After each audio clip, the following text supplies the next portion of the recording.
दक्षिण अफ्रीका में G20 leader summit का आज आखिरी दिन है और इस समिट में अमेरिकी राष्ट्रपति डोनाल्ड ट्रंप की मनमानी नहीं चल पाई। इंडिया ने एक बड़ी डिप्लोमेटिक मूव की है और वो ये है कि इंडिया ने ऑस्ट्रेलिया कनाडा के साथ एक अलायंस बनाया है और ये एक नई पार्टनरशिप इंट्रोड्यूस कराई है G20 में। ये बेसिकली अच्छा, ये बड़ी खतरनाक डील है, ये सारी ग्लोब को ले बैठेगी।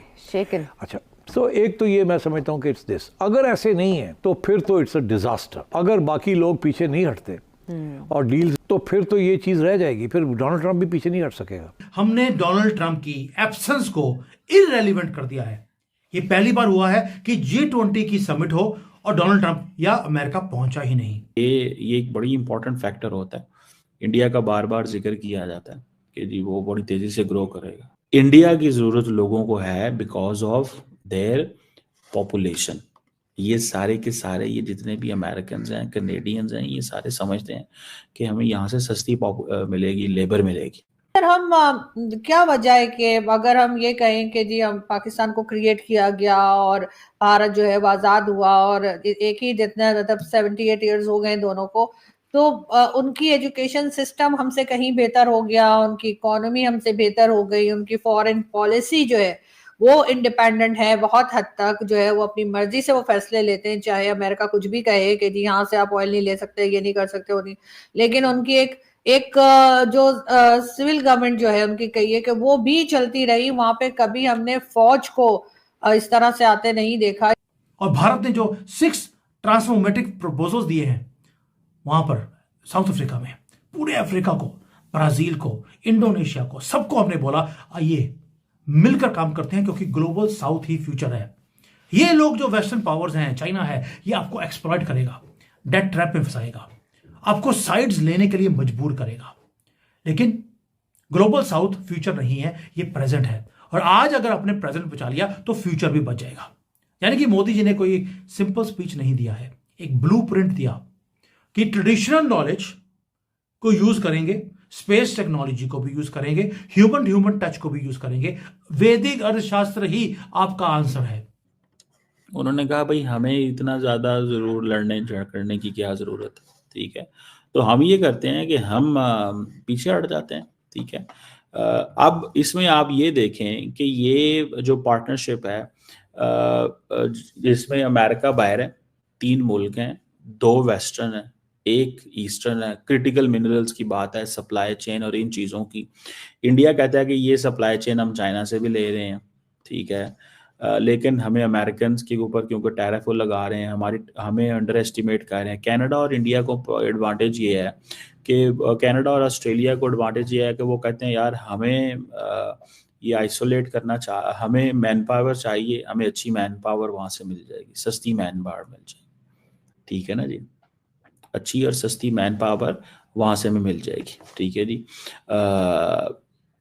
ये उनको एक एडवांटेज जो है वो चाहता है। दूसरी तरफ से अगर आप ये देखें कि उनको ये भी एडवांटेज आता है कि वो समझते हैं कि हमारे लोग जो बच्चे यंग हैं वो भी ऑस्ट्रेलिया और कनाडा जाएंगे, because at the end of the day within Indian middle class there is a very serious desire to go to the western world.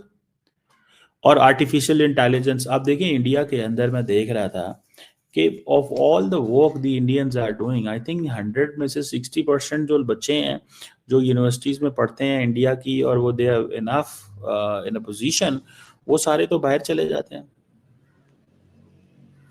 वो सारे के सारे तो बाहर चले जाते हैं। 100 में से 60, समझ रहे हैं आप बात। तो ये चीजें, how to make this happen, इन चीजों को कैसे वो करना है। और दूसरा ये है कि इस वक्त कोई एक मुल्क ऐसा नहीं है जो बहुत तेजी से राइज कर रहा हो।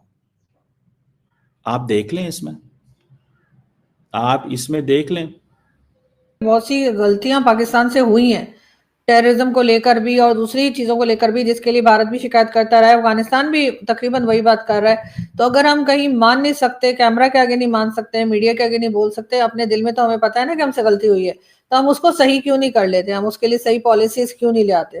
तो आपके ख्याल से जो लोग पॉलिसीज बनाते हैं, जो देखते हैं कि क्या हो रहा है, जो मुल्क चलाते हैं, फैसले करते हैं, क्या इनको नहीं पता, इनको समझ नहीं आ रही कि ये कहाँ पे गलत फैसले कर रहे हैं, कहाँ पे ये गलत डिसीजंस ले रहे हैं, अपने दुश्मन ये बढ़ाते जा रहे हैं, मतलब जो लोग हैं उन्हें दुश्मन बनाते जा रहे हैं, मेरे ख्याल ऐसा बोलना चाहिए, और दोस्त जो है वो हमारे पास से कम होते जा रहे हैं। क्या इनको ये सूरत हाल या ये सिचुएशन इनको समझ में नहीं आ रही, या डिक्टेटरशिप आते नहीं देखी जैसे कि पाकिस्तान में है?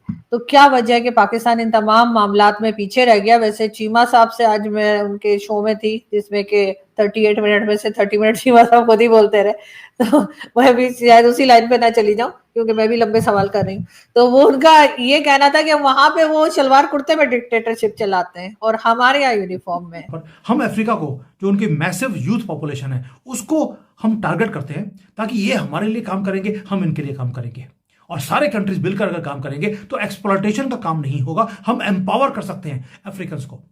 यानी कि अमेरिका रो रहा है पेंसिल खींच ली, और हम क्या कह रहे हैं, तुम्हें पेंसिल बनाना ही सिखा देते हैं, तुम्हें छीनने की जरूरत नहीं है, और जो तुम्हारे से कुछ छीना जा रहा है वो छीनने की जरूरत नहीं है, आइए मिलकर काम करते हैं। साथ में हमने बोल दिया कि आगे आगे प्रॉब्लम, हेल्थ की प्रॉब्लम्स आ रही हैं, कोऑर्डिनेटेड वे से हम इमरजेंसी के रिस्पॉन्सेज को कर सकते हैं, which is not very very important according to me. But drugs के ऊपर मोदी जी ने क्लियरली बोल दिया चाइना को कि जो फैंटानिल की क्राइसिस है, ये जो सिंथेटिक ड्रग्स है जो भी भेज रहा है, ये लोगों की लाइफ्स को डिस्ट्रॉय कर रहा है। हमें एक ऐसा फाइनेंशियल सिस्टम, ऐसा गवर्नेंस, ऐसा सिक्योरिटी बनाना पड़ेगा ताकि ये जो ड्रग्स का मनी है जिसके यूज किया जाता है टेरर फंडिंग के लिए, ये बंद हो। ये डायरेक्टली हमने अटैक कर दिया चाइना को, बट साथ में कनाडा को, और उन्होंने ऑस्ट्रेलियंस ने, इंडियन ऑस्ट्रेलियंस को कहा होगा कि ये हमें आहिस्ता आहिस्ता अमेरिकन आइसोलेट कर रहे हैं, सबके लिए मसले पैदा कर रहे हैं, हमें छोटे छोटे ग्रुप बना लेने चाहिए। और फिर ये दूसरा ये भी है कि इंडियंस, ऑस्ट्रेलियंस और सारे वेस्टर्न वर्ल्ड तो है तो परेशान ना, क्योंकि ट्रम्प टॉक्स ऑफ G2, ठीक है जी, तो दैट इज देयर। बहरहाल ये एक इम्पॉर्टेंट वो चीज़ है। अब देखते हैं इसमें क्या होता है और क्या नहीं होता, या किस तरह चीज़ें जो है वो फ्लो करेंगी। और दूसरा ये है कि इंडिया की मिडिल क्लास को नरेंद्र मोदी का पैगाम है कि मैं तुम्हारे लिए अपॉर्चुनिटीज़ क्रिएट कर रहा हूँ, तो don't get panic, and problem में नहीं आना आप लोगों ने, समझ रहे हैं? डोंट गेट पैनिक और प्रॉब्लम में नहीं आना आप, ठीक है? So that is something important. इस चीज़ को भी थोड़ा वो देखने की ज़रूरत है कि आपने इसमें पैनिक में नहीं आना, ना ही आपने इसमें ये होना है कि जी ये ऐसी कुछ चीज़ है। तो लेट्स सी उसमें क्या होता है और क्या नहीं होता। But what I have concluded and understood कि इंडिया ने ये महसूस कर लिया है कि बगैर अमेरिका